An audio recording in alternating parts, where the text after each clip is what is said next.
అయోధ్యకు చంద్రబాబు నాయుడు ఎలాంటి కానుకలు పంపిస్తున్నాడో తెలుసా? వాటి విలువ ఎంతో తెలుసా? చంద్రబాబు పంపించే కానుకలకున్న ప్రత్యేకత ఏంటి? ఇంతకీ చంద్రబాబు అందించే కానుకలంటే నగదు విరాళమా, ఆభరణాల బహుమతుల? ఇలాంటి వివరాలన్నీ తెలుసుకోవాలనుకుంటే ఈ వీడియోను చివరి వరకు చూడండి. ప్రస్తుతం దేశమంతా అయోధ్య పేరు మారుమోగుతోంది.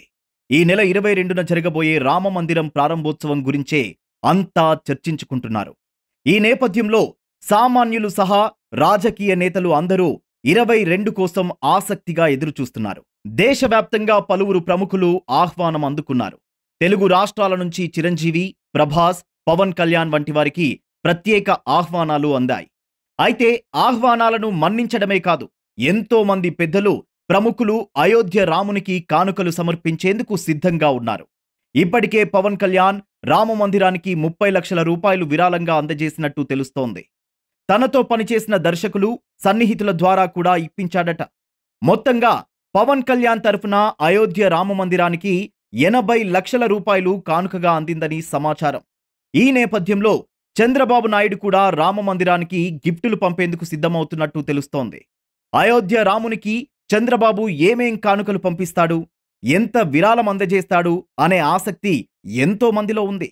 చంద్రబాబు నాయుడు అయోధ్య రామునికి ఏ విధమైన కానుకలు అందజేస్తాడో ఇంకా స్పష్టత లేదు. ఆయన నగదును విరాళంగా ఇస్తాడా, లేదా ఆభరణాలను కానుకగా ఇస్తాడా అనేది తెలియదు. కానీ ఆయన భారీ మొత్తంలో బహుమతులు అందజేసేందుకు సిద్ధమైతున్నట్టు మాత్రం పక్కా సమాచారం. రామ మందిరం ప్రారంభోత్సవానికి ఇంకా 5 రోజులు సమయమున్నందున హడావిడి లేకుండా నిదానంగా 20 తారీఖు వరకు కానుకలు ముట్టజెప్పాలని డిసైడ్ అయినట్టు సమాచారం. అయితే కానుకల విషయం చంద్రబాబు ఒక్కడి నిర్ణయమే కాదని నారా లోకేష్, బ్రాహ్మణి, భువనేశ్వరి వీళ్ళందరూ కలిసి నిర్ణయం తీసుకున్నారట.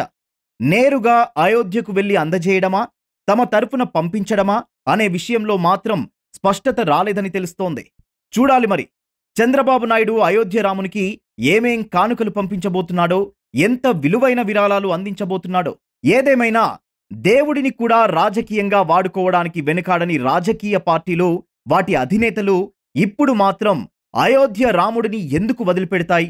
దేవునికి విరాళం ఇచ్చినా, కానుకలు పంపినా అవన్నీ ఓట్ల రూపంలో తిరిగి రావాలని కోరుకోకుండా ఉంటాయా చెప్పండి?